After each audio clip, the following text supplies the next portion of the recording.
Mag-aalas 4 ng hapon nitong Huwebes, naglalakad sa kahabaan ng Felix Huerta Street sa Santa Cruz, Maynila ang 4 na batang ito. Isa sa kanila tumakbo patawid ng kalsada.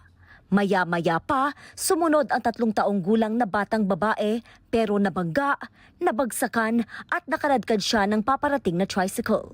Sa kuha ng CCTV, makikitang bigla ring pumireno ang tricycle nang makita ang bata bago ito tumagilid. Nakita nitong driver, nag-brake siya pero dahil doon tumaob yung kanyang kinasakyan, pinamana yung tuktok at tumakip dito sa bata. 2 babaeng pasahero ang agad lumabas ng tricycle. Nagtamo sila ng mga galos sa katawan. Nagsidatingan din ang mga residente ng Barangay 336 at Barangay 341 para itayo ang sasakyan at sagipin ang nadaganang bata. Makikita rin sa CCTV ang paglulupasay ng tricycle driver dahil sa nangyari. Priority namin yung bata.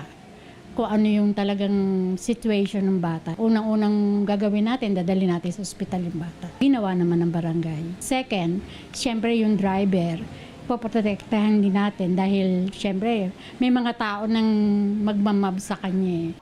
Nasa ospital pa rin ang 3 taong gulang na bata matapos magtamo ng head injuries. Hindi din sinampahan ng reklamo ng mga biktima ang driver.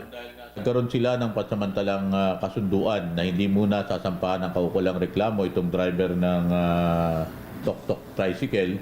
Ngunit kung hindi siya tutupad sa napag-usapan, ipapile sa kanya yung kaukulang reklamo na reckless imprudence resulting in physical injury at may kasama rin itong damage sa property. Nagpaalala naman ang mga otoridad sa mga magulang.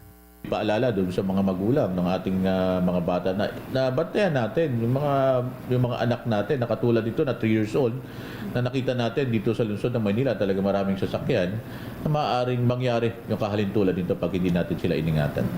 Patuloy din ang paalala sa mga motorista na maging maingat at laging sumunod sa mga batas trapiko.